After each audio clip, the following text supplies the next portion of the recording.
ময়দানে আল্লাহর নবী বলছেন মানুষের মাথায় কোনো ছাতা থাকবে না, মানুষের পায়ে কোনো জুতা থাকবে না, মানুষের শরীরে কোনো জামা থাকবে না।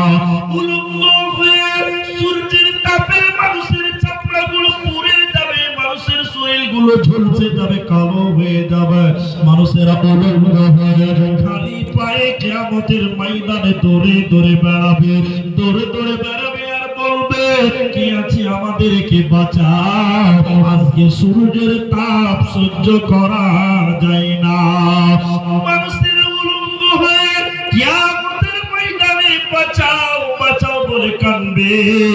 নবীজি বলছেন সেদিন কেউ বাঁচাবে না, সেদিন বাঁচানেওয়ালা একজন থাকবে, তিনি হলেন দয়াল মাবুদ স্বয়ং রব্বুল আলামিন। সেদিন তোমাদের বাঁচাতে পারে, যেদিন কোনো ছায়া থাকবে না, মানুষের যখন পূর্বে থাকবে, কিয়ামতের ময়দান যখন গরম তামায় রূপান্তরিত হয়ে যাবে, আল্লাহর নবী বলে সেদিন একটা ছায়া থাকবে মুসলমান। ওই কিয়ামতের ময়দানে যেদিন সূর্যের তাপের কারণে মানুষেরা পালাতে চাইবে, বাঁচতে চাইবে, সেদিন একটা মাত্র ছায়া থাকবে মুসলমান।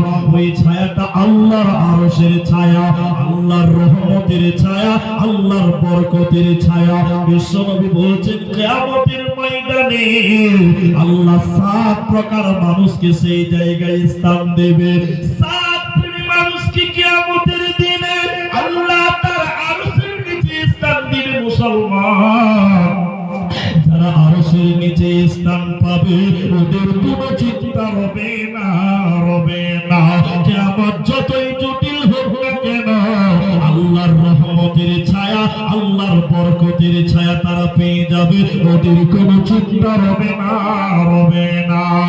আর যারা কিয়ামতের ময়দানে আল্লাহর আরশের নিচে স্থান পাবে না, ওদের কোনো উপায় রবে না, রবে না, রবে না। কি করলি তুই ভাবে এসে, মায়া জালে গেলি ফেসে, আজরাইল এসে ধরবে কোসে, কে বাঁচাবে তোর প্রাণ? ওরে মুসলমান তোরা হারাস না ঈমান, ওরে মুসলমান তোরা হারাস না ঈমান। যদি করিস না মাজরুজা থাকবে না তোর পাপের বোঝা, যদি করিস না মাজরুজা থাকবে না তোর পাপের বোঝা।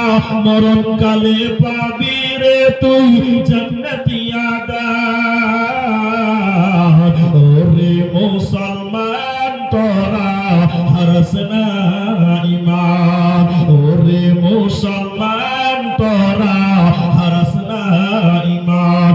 ওদের যারা আরশের নিচে স্থান পাবে না, ওরা কিয়ামতে কামিয়াব হতে পারবে না, জান্নাত যেতে পারবে না, পারবে না, পারবে না।